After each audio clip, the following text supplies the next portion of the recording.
How were the pyramids built? 3 phases of building the pyramids. Phase 1, choosing the perfect building site. Phase 2, preparing the site. Phase 3, raising the blocks. One of history's most ancient and unsolved puzzles is the construction of the pyramids. How were the Egyptian pyramids built?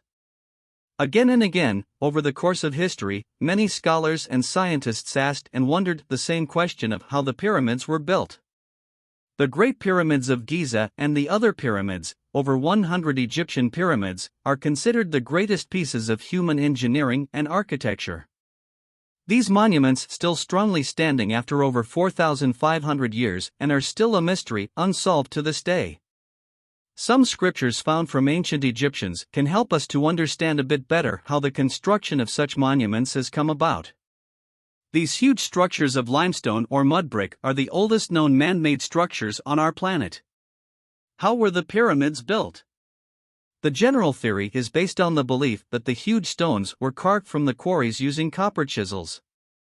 Then, these blocks were dragged and lifted into position. However, the method regarding the movement and placement of these stones is under great dispute. The techniques that were used in the process of constructing the Egyptian pyramids have baffled and puzzled many historians and scientists for countless years.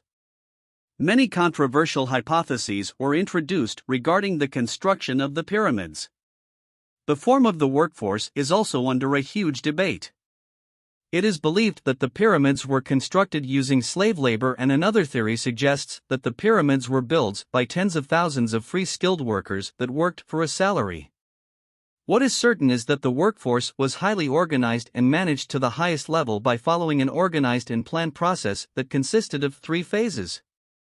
How long did it take to build the pyramids? It took about 60 years to build the pyramids in ancient Egypt, roughly between 2550 to 2490 BC. When were the pyramids built? The pyramids of Giza were built around 4,500 years ago. 3 phases of building the pyramids. The workforce depended on a specific process to build the pyramids perfectly, following 3 important steps: choosing the perfect building site, site preparation, and raising the blocks. Phase 1, choosing the perfect building site. The first step in building a pyramid was to choose a suitable site. This had to be on the west side of the Nile where the sun would set, considering that ancient Egyptians believed that wherever the sun sets, that was the portal to the afterlife. The pyramids also needed to be situated on the high ground, away from the danger of flooding at the time of the Nile's inundation.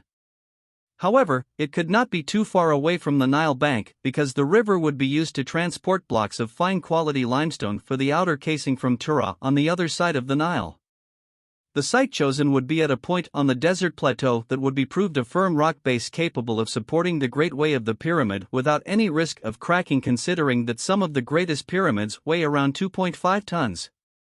The site chosen for the construction of each pyramid was considered also based on the distance of the pyramid to the respective king's residence, as the king would need to regularly inspect the development of his burial chamber.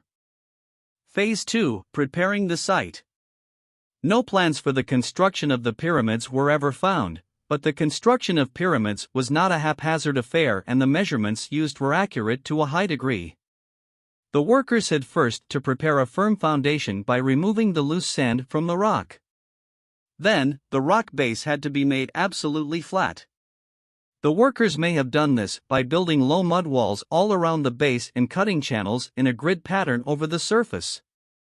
Then, they would fill the channels with water and mark the level the water would reach. After the water had drained away, protruding rock would have been cut back to the level indicated, and any depressions filled with stones to make a perfectly level surface. Each side of the pyramid had to face one of the cardinal points. The builders probably established true north first and worked out the other directions from that. They may have found true north by taking a sighting on a particular star in the northern sky. They would then observe the rising and setting of the star and mark its appearance and disappearance on an artificial horizon. By bisecting the angle thus made, they would obtain a north-south line. They had instruments for drawing right angles, so they would then have been able to find east and west. Next, they had to make the base perfectly square.